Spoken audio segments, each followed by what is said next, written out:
ang tatalakayin, sabi ni Bombo Vince daw, ay tungkol sa nangyayaring Senate Blue Ribbon investigation sa mga involved sa flood control. Ito pa, attorney. Habol ko lang, attorney. Yes, sabi Vince. dito, totoo ba yung notaryo ipinakita ng bagong state witness? Okay. Notaryo. Baka hindi binayaran yung notaryo, Bombo Vince. Oo, di binayaran. Libre lang. Oo, na libre. Oo, baka binayad hindi, kulang. Reklamo yung abogado. Hep. Akala, yung pangalan ko pala, dadalhin mo doon sa Senate, tapos bayad mo, maliit lang, 200 pesos lang. Dapat doon 2,000. Yun na. Reklamo siguro. Titignan natin mamaya. Sasagutin natin yan, Bombo Vince. Okay. Attorney, sige. Muna natin? Oo, Bombo Vince. Okay, focus tayo ngayon dito sa, tawag dito, Senate investigation sa Senate Blue Ribbon Committee. Attorney, mga tanong ko ito sa iyo, attorney, ha? Okay. Para inihanda ko ito para sa iyo. Ito. Sige. Attorney, anong epekto kung ang isang affidavit tulad sa nangyari sa Senate Blue Ribbon Committee hearing ng affidavit ni former Philippine Marine Sergeant Orly Gutesa na nagsasabi na siya daw ay dating security consultant ni Congressman Saldico ay fake daw ang mga notaryo? Attorney. Okay. So, related talaga sa Senate investigation ang katanong. Fake ang notaryo. Ito ngayon ang allegation doon kay surprise witness na si Master Sergeant Orly Gutesa. So, anong effect doon pag sinasabing fake? Actually, Bombo Vince, ang credibility niya, kasi tinanong siya doon, no? Titingnan natin yung ano ba nangyari doon sa Senate. Inilabas siya ni Senador Marcoleta. Okay. But bago niya ilabas, ay inilahad niya, ito dahil tinawagan siya ni Congressman Mike Defensor. Congressman Mike Defensor, dati itong secretary ni former President Gloria Arroyo. Then, siyang tinawagan, si Marcoleta. Then, Marcoleta now, nilabas niya itong si witness. So sabi niya, hindi ako tinawagan lang ako. O ngayon, tinawagan lang siya para ilabas itong testigong si Master Sergeant Orly Gutesa. Kung titingnan mo yung line of question doon, Marcoleta, kasi lawyer si Marcoleta. Ito mag-affidavit. Pinaano muna siya, nag-oath muna siya. You tell the truth, the whole truth, nothing but the truth on this committee. Sabi niya, yes. So nanumpa siya doon. Okay. So, bigkasin niya, isalaysay niya yung affidavit. Regardless kung fake yun, yung notaryo o hindi, nanumpa na siya doon. Okay. So, walang effect yung notaryo doon sa kanyang testimony kasi nagnumpa siya bago siya pinapagsalita. Kung siya ay magsisinungaling, siya ay magiging liable for contempt at siyempre perjury. Kasi perjury ang pagsisinungaling. So, nanumpa na siya doon. Uli, nanumpa siya. So, ang kanyang ang papel niya, regardless kung ito ay notaryado o hindi, ay siya pa rin ay liable for perjury kung siya ay nagsisinungaling doon sa kanyang sinumpaang salaysay. Okay. So, hindi nagmamatter yung fake na notaryo. Ang nagmamatter ngayon kung ang kanyang sinasabi ay may katotohanan o hindi. Okay. So kahit nag-fake yung notaryo, attorney, as long as nag-oath-taking ka na tapos binasa mo yung statement mo, goods na yon. Yes, kasi ganito yan ang line of question, no, Bombo Vince. Bago ka palagi sinasabi doon sa mga notaryo, mayroon bang tao nagpilit sa'yo? Ikaw ba ay pinilit? Ito ba'y kusa mong salaysay? Voluntaryo mong ginawa at pinapahayag? Lahat ang nandito ay walang kasinungalingan, puro ito katotohanan. Okay. So, ang nagmamatter kasi ay hindi yung affidavit o hindi yung notaryo, but rather yung contents, yung laman ng isang papel na sinumpaang salaysay, yun ang nagmamatter. Ano yung sabihin nagmamatter? Yung binabanggit mo doon, yung sinasabi mo doon, yun ang importante. Kung ano ang pinagsasabi mo. Na ito siya, ganito nangyari, nung araw na yon, ito pong ginawa namin. Iyon po ang napaka-importante. Dapat walang kasinungalingan, walang tatawag na hindi inilagay sa kanya yung nagmang tao, kundi siya mismo alam niya ang kanyang pinagsasabi. Okay. Yun po ang napaka-importante doon. Ang kanyang binabanggit, ang kanyang sinasabi, ang kanyang salaysay. Yun ang pinaka-importante sa isang affidavit o sinumpaang salaysay. Okay. May sinasabi doon, attorney, kasi nag-interpret doon Senator Marcoleta na basahin mo lang kung ano nasa salaysay mo. Huwag ka nang magdagdag, huwag kang magbawas. Tama, Bombobins ang sinabi. Yes, nakita ko yan. Sinabi ni Senador Marcoleta, basahin mo lang ang affidavit mo. Kasi pag binasa mo yung affidavit mo, nandoon yung contents, yun nandoon yung sinasabi mo, ibig sabihin, ano man nakasulat doon, ano man ang nandoon na nakasalaysay doon, ito pinapanindigan mo na lahat yun ay puro katotohanan at wala kang pagsisinungaling o walang dagdag, walang bawas kung anong nakakaalaman mo. Kasi gumagawa ka ng allegation, gumagawa ka ng istorya na gusto mong palabasin na ito yung katotohanan at ikaw ay nagsasabi ng totoo. So yun ang napaka-importante sa sinumpaang salaysay. Hindi yung notaryo. Oo, hindi yung notaryo nagmamatter doon. Yung salaysay, imagine, Bombobins. Gumawa ka ng isang salaysay. May notaryo nga, puro nakasulat doon, puro naman puro bias, puro mga fake yung laman, hindi totoo, gawa-gawa mo lang istorya, katang-isip. So, anong saysay ng papel na yan? Pero kahit naman walang notaryo yan, puro kung sinasabi mo doon ay totoo lahat. Nagsasabi ka ng may katotohanan, yan po ay, yan ang nagmamatter. At nang ikaw po ay magsalita, pinapanumpa ka naman doon sa before ka sumalang. Before ka isalang, pinalagurar ka, sabi mo, under oath. Na ikaw ay liable for perjury o criminal kung ikaw ay magsisinungaling. Okay. Attorney, kung ba may dadagdag doon sa sinumpang salaysay mo, attorney? Pwede yan. Addendum. Pwede yan. Kasi sa ganito ba namang situation, ang haba, hindi maiwasan na pwede ka magdagdag. As long as hindi yan magko-conflict doon sa mga sinasabi mo nung una. Meron yan. Yung nakikita mo yung isang witness doon, si Bernardo, case to case siya. Depende kung sino ang kanyang ipinopoint na tao. Yan. So, hindi maiwasan na mayroong dagdag. May mga addendum. Walang katapusan yan. Depende kung sino ang kanyang ina-allege na kasamahan niya o sino ang nakinabang na iba. As long as walang binabawi niya doon sa doon sa unang sinumpa niya, attorney, or doon sa binasa niyang una? The word itself, binabawi, ay mayroon distinction yan. Binabawi mo ang iba mong salaysay, pwede mong gawin as long as hindi yan vital. Hindi ang crucial sentence, crucial allegation. Hindi yan importante. Hindi maiwasan kasi na may mga petsa na nagkakaiba-iba, binabawi mo. Pero yung allegation mo pointing that person ay hindi mo pwedeng bawiin kasi yan ang crucial yan to identify the accused. O kasamahan mo, o tatawagyan ko lang sino mga co-conspirator mo. Napaka-importante yan. Yung mga vital, hindi mo pwede bawasan. Like, binabawi mo yung salitang pera, samantala, dinadawit mo sa allegation of a ghost project. Hindi, wala na yan. Matindi yan. Hindi pwede. Okay. Pag binawi, attorney, another notary na naman yun? Or ano? Actually, pag ang isang dokumento, sabihin natin fake ang notaryo. Ang ibig sabihin kasi ng fake, ang daming distinction yan. Okay. Una, anong malay mo kung ang kausap mo ay totoong abogado o sekretary lang pala siya? Yan ang tanong doon. Anong malay mo kung sekretary siya or siya mismo yung abogado? Yan ang unang tanong. So, kung good faith ka na pumunta doon, nagpanotaryo, not knowingly, hindi pala siya abogado, hindi ka man liable. Yung liable, yung law firm.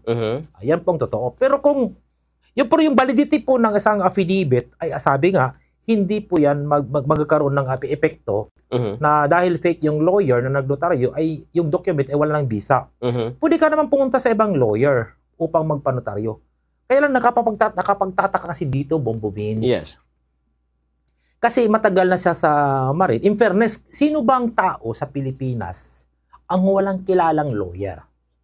Lalo na siya, nandiyan sa Maynila, marami siyang nakakausap. So, obviously, marami siyang nakilalang lawyer. Bakit ito pang nung lawyer na ito, ang pinuntahan niya, hindi niya kilala. Doon siya ng panotaryo. Ito yung mga katanungan na dapat sagutin, Bombobins. Nakapagtataka talaga na bakit dito pa siya sa isang taong ito na hindi niya kilala, doon siya nagpanotaryo, kung ang totoo lang naman, hindi kasi imposible wala kang kilalang abogado, ba't hindi ka pumunta doon? Bombobins, yung notaryo, nakita ko doon sa yung sulat, Hindi talaga siya sign ng isang lawyer. Kasi, sino bang hindi gusto maging isang abogado? Lahat nangangarap maging abogado. Kaya nga nag-aaral ng College of Law, kaya lang ang problema sa College of Law, yung pumapasa ay nasa 20% lang out of doon sa total numbers of taker. At pag nakakapasa ka pag abogado, ang gustong-gusto ng isang abogado ay yung maganda ang kanyang signature. Oo, maganda. Imagine mo naman, 8 to 9 years bago ka maging isang abogado. So, ginagandahan talaga nila ang kanilang pagkakapirma. Pero doon, ang pirma, napaka-simple lang. So, hindi pang lawyer yung pirma. Hindi pang lawyer yung pirma. Pwedeng may katotohanan na yung pumirma, hindi talaga si attorney. Okay. Attorney, pwede ba? Kasi may mga nagsasabi, yung ba, sekretary yung tawag dito? Yung kukuha ng may chance. Pirma? May chance. Mayroon nangyayari yan dyan sa Metro Manila. May kadalasan nangyayari yan. Ang pumirma ng mga kanilang affidavit o mga papel, pag hindi deed of sale o contract, ay yung itong mga ordinary lang na mga yurat. Ang tawag kasi namin sa affidavit is yurat. Ang pumipirma nito ay yung mga secretary lang. May mga nangyayari pong ganon, Bombo Vince. So, ang mangyayari pag ang isang affidavit ay paano, Bombo Vince, kung secretary nga lang ang pumirma? Yun. Bombo Vince, ibig sabihin kasi tinolerate ng lawyer ang ganong bagay. Hindi pwede sabihin ni lawyer, ni attorney na, oy, hindi sa akin ang pirma na yan.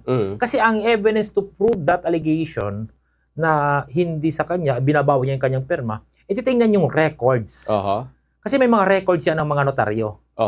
So, ititingnan yung ibang mga pirma doon sa mga nakasubmit doon sa bulwagan, sa Hall of Justice, kung similar yung mga pirma. So pag nakita na, meron ka pala ditong 1,000 na mga pirma, ilang daan na mga pirma, almost similar doon sa pirma ginawa, so ibig sabihin, matagal na itong tinotolerate mo na type of signature. Kung ikaw ito yung sekretary mo, tinotolerate mo na ito, ibig sabihin, ikaw pa rin ang gumawa nito. Okay. Nangyayari yan. Ito ipapakita natin, attorney, para sa ating mga nakikinig ngayon. Sinasabi na fake affidavit, fake witness. Ito. So, yung pumirma dito, attorney, is in the person of attorney Pichi Rose Espera. Yun mo yung pirma ni attorney. Bombo Vince, nangarap ka mag-isang abogado. Dumaan ka ng 8 to 9 years pinakamababa upang maging isang abogado. Tapos, ang pirma mo, ganun lang kasimple. Ang pirma po ng isang abogado ay grabe, talagang sa 8 to 9 years na pag-aaral, siyempre gusto niya sulit naman yung ganda ng kanyang signature. Bale, attorney, yung pirma mong attorney, nung maging lawyer ka na, iba na yung pirma mo nung dati, attorney, hindi ka pa lawyer. Oo, kasi, alam mo, nang makapasa ako pag-abogado, Bombo Vince, ay, nagpapunsoy ako. Nagpapunsoy? Yes, napapunsoy ako. Ano ba yung signature, ano ba yung dapat gamitin kong name? Complete name, ganito. Sabi ng punsoy, dahil ikaw ay nasa planeta ganito, ang iyong lucky number ay ganito, ang iyong total number ganito, dapat harmonious sa Chinese. Kunwari, napapunsoy ako. Tapos, ano bang signature? Sabi naman, dapat ang signature mo ganito sa punsoy. So, nagpapunsoy po ang pangalan, ang paggagawa ko ng yung ginagamit kong complete na name po as a lawyer, din yung signature ko. Yes, harmonious ang tawag dyan doon sa punsoy. Okay. Nakapingsoy. Anyway, ito yung mga... so dito, wala, hindi ko makita kung nasa ng pinsoy dyan kasi wala naman siyang hindi binanggit anong pangalan. Wala siyang family name, wala siyang first name, wala siyang complete name. Wala. Ay, parang AMP lang attorney nakalagay doon eh. Wala. AMP lang nakalagay doon sa... Wala doon yung kanyang first name, middle name, last name, wala. Napaka-simple lang attorney. Wala, hindi mabanggit doon. So, chances is, hindi talaga sa kanya. Ayun, ganun pala. Anyways, attorney, itong mga fake affidavit, pero pwede ba yung attorney, kahit secretary lang yung pumirma? Again, ang sabi ng Supreme Court, napakahigpit kasi tayo dyan sa notaryo, no? Subscribe, unsworn before me. Sa harapan ko. Sa harapan ko, subscribe and sworn to before me. Ibig sabihin, sa harapan ko, kanyang pinapatunayan ang kanyang salaysay. Sa harapan ko, before me, sa harapan ko. Ganon ang wordings. So, ibig sabihin, hindi kayo sa harapan ng secretary, sa harapan ng lawyer. Attorney, anong pagkakaiba ng affidavit or salaysay na may notary or wala? Okay. Ang isang papel na ninotaryuhan, may silyo ng isang lawyer at yung wala, ay yung authenticity lang. Okay. So, pinapatunayan mo. Kasi nagiging public documents, yung isang private. Isang private, gumawa ka ng papel, ito isang private. Ngayon, ito isalaysay mo at wala ka naman ditong liability pag ginawa mo yan. However, kung ito ngayon ay gagawin mong public document, kasi ito isalaysay mo, ang pag nilagyan niya ng lawyer, ng notaryo, magiging public na yan. So, from private, naging public document na yan. So, ngayon, mayroon kang obligasyon bilang gumawa ng nasabing salaysay na tinitindigan mo ang iyong sinasabi doon. So, magiging liable ka ngayon ng perjury o criminal dahil kung nakasulat doon ay may mga, sabi natin, kasinungalingan, hindi totoo, ay ikaw ay magiging liable po. So, from private, nagiging public. At ang trabaho kasi ng isang lawyer, bago notaryuhan yan, ay tinatanong yung taong gumawa. Ito ba ay voluntaryo mong ginawa? Ikaw ba ay nasa tamang pag-iisip? Walang nagpipira sa sayo? At alam mo anong nakasulat dito? At ito'y pinaninindigan mo. So, ibig sabihin, ay nagiging yung isang dokumento, yung veracity ay pinapatunayan niya. So, hindi na natin question uli kasi pinatunayan niya kanyang sinasabi. So, pinanumpaan niya. Yun ang pagkakaiba sa isang public at sa private. Okay. Kasi yung private, anong kasalanan niya pag nagsisinungaling siya. Kasi so, wala pang kaso, attorney, na perjury pag halimbawa hindi pa na notary? Wala pang notary? Wala pa. Pero doon sa kanyang ginawa doon sa Senate, may notary kahit sabi natin fake yung signature ng notaryo, fake yung notaryo, siya naman ay nanumpa. So yung kanyang violation doon ay hindi yung kanyang affidavit but rather yung kanyang pinagsasasabi. Hindi yung kanyang papel na sinumpang salaysay. So but once yung sinumpang salaysay ay ipanotaryo uli sa isang lawyer na mayroon license pang notaryo, yun ngayon ay pagiging public na document yung kanyang sinumpang salaysay. Anyway, so sakop na ito para ng perjury kasi nag-oath na siya. Attorney. Okay. So ito, attorney, itanong ko ito, attorney, sige. Sige. Enough na ba ang isang salaysay ng isang witness tulad ng sinabi ni former Philippine Marine Sergeant Orly Gutesa na siya daw ay isang bodyguard ni Congressman Saldico at isa sa mga inatasan na mag-deliver ng mga maleta with cash sa bahay ni former Speaker Martin Romualdez at nag-mention pa ng isang congressman na si Eric Yap, attorney niya? Bumbo Vince, no? Actually maraming opinion naglalabasan ngayon. Isa nga doon, nabasa ko yung opinion kahapon ng pinsang ko, konsihal ng Abuyog Leyte, si Attorney Roy Perez. At maliban pa doon, marami pa sa social media. Talagang marami nagdududa sa kanyang mga isiniwalat nitong si Master Sergeant Orly Gutesa. Yes. Na kanyang itong binabanggit niya. Ang salaysay kasi, hanggang walang nagko-collaborate, walang ibang nagsusupport, walang ibang evidence, ay magiging isang salaysay lang yan.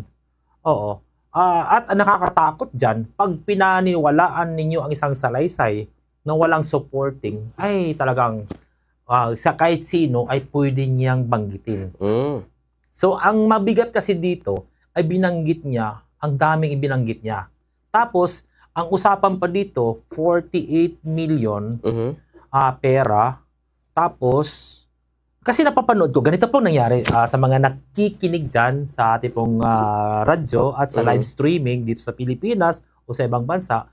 Ang ganitong binanggit po ng nasabing witness na former Philippine Marine Staff Master Sergeant Ortiz Gotesa. Gotesa.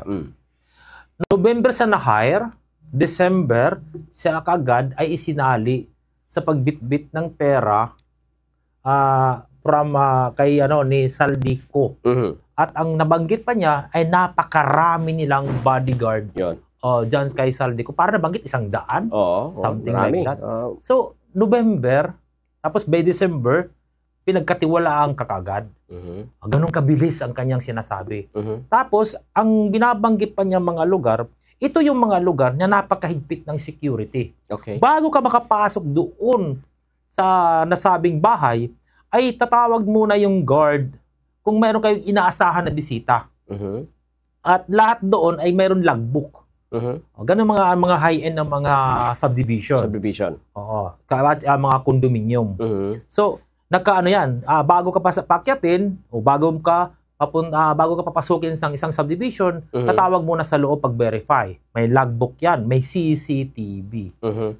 So ito yung mga bagay na dapat magkakolaborate dun sa sinasabi ni Orly Gutesa. Imagine bago pa lang siya, November na hire. By December, ang sinasabi niya, bumit-bit na siya, kasama na siya doon sa nagdala ng basurang umabot ng billions. So again, Bombo Vince, nakakatakot kung papaniwalaan ka agad. Baguhan. Hindi naman sinasabi natin, Bombo Vince, with all due respect, na nagsisinungaling siya.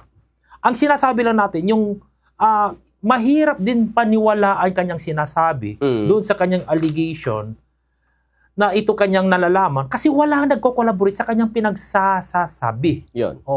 At alam natin kung gaano tayo ngayong ka-modern. May CCTV, may logbook. At wala doon sa maipakita. Ang nakakalungkot nito, Bombo Vince, ay minsan ang isang kasinungalingan, pag pinagsamahan pa meron pang isang magsisinungalin, na kunwari magkakolaborate, papatotohanan na doon kahit walang CCTV, ay pwede maging totoo, paniwalaan ng tao. Paulit-ulit, attorney, sinasabi, nagiging totoo, di ba? Yes, yun po kasabihan na sa religious si Bombo Vince. Ang isang kasinungalinan, na pag inulit ng ibang taong na kasinungalinan, at inulit-ulit, na puro salita lang, ay magiging katotohanan sa paniwala ng iba. Pero, ang pwede kasi mag-collaborate dyan ay yung CCTV, yung logbook, at pwede po yung i-verify. Dito, wala pong inaipakita. At for 1 month, higit o less than 1 month, ay sa kagad inasahan magbitbit ng sinasabi niyang basura or more than 1 billion. Marami naman siyang trusted. At ito pa yung Bombo Vince, ang nakakapagtataka doon sa sinasabi niya. Again, with all due respect po doon sa iba, ginagamit lang po namin ni Bombo Vince yung tatawag nga logic o common sense. Pag bago ka pa lang, o kahit ng iba, yung iba, hindi ugali yung pagbubukas ng pera sa harapan ng mga empleyado. Nalula to, ang usapan 100 million. Hindi binubuksan sa harapan. Katalasan yan, tago, sikreto, yung mga trusted lang talaga. Tapos yan, nakita niya daw binilang doon sa kanyang harapan. O hindi po ganun ang style. Kasi kahit saan, hindi pa ako nakakita na nagbubukas ng pera, na basta-basta sino lang labas-pasok ng mga tao sa loob ng bahay o doon sa office habang binibilang pera. Kadalasan pinapalabas yan, walang tao nakakita. Kasi ang totoong mayaman, nagpapanggap yan na mahirap. Para sabihin na walang pera sa loob ng bahay nila para ina-avoid nila yung hold up o robbery. Napasukin sila. Attorney, sinasabi dito, may nagtatanong attorney, no? Kung possible ba, yun yung hinawakan ni Zaldico based sa experience na kasi marami na daw na naging amo ito na nasa gobyerno. Salamat. Ang allegation, marami siya naging amo. Yun ay kanyang sinasabi. Kasi ang nakakalungkot dito, Bombo Vince, walang may hawak, hindi binabanggit niya sa kanya kung sino handler niya. Kasi ganito ang mangyari. Itignan natin, sino ba itong si Orly?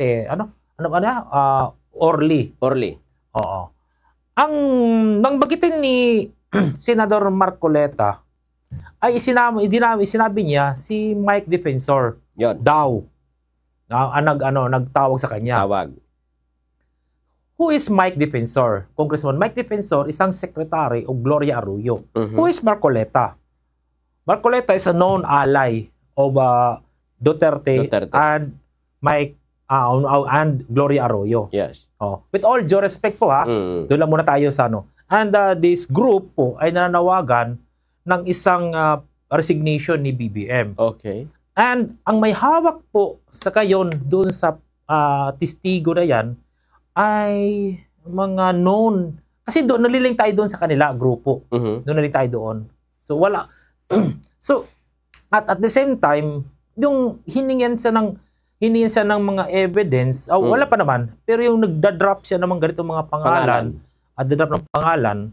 Tapos sabi namin, sabang nakikinig ako, nakikita ko yung nangyayari, sabi ko, ganun na ba kabubo itong mga politician na ang isang baguhan na security aid ay bigla kagad pahawakin ng 1 billion, more than 1 billion, bago-bago pa lang siya. Ibig sabihin ba, hindi sila marunong magpasweldo, itong si Saldico, kaya pabago-bago sila ng employees o bago pa. Wala ba silang mga wala na ba silang mga matatagal ng mga empleyado? Yun ang kanilang routine na trabaho. Basta sino-sino na lang, ikaw naman ngayon, bukas ikaw naman. Ganun na ba yun? Ganun na ba ang takbo ng mga nila, yung kanilang corporation? Noon pa naman to sila, may mga multi-million corporation. So, ganun kaagad. Yung tatawag na yung common sense. Kasi pagkakaalam ko, doon sa mga corporation na naglalakihan, mga multinational o multi-million na mga corporation, multi-billions, meron sila doon mga 10 to 20 years o 30 years na mga empleyado na sila talaga inaasahan at nagpapatakbo sa mga ganitong bagay. At very secretive na sila sa pagpapano handle, sino kanilang mga trusted, hindi kahit sino-sino lang.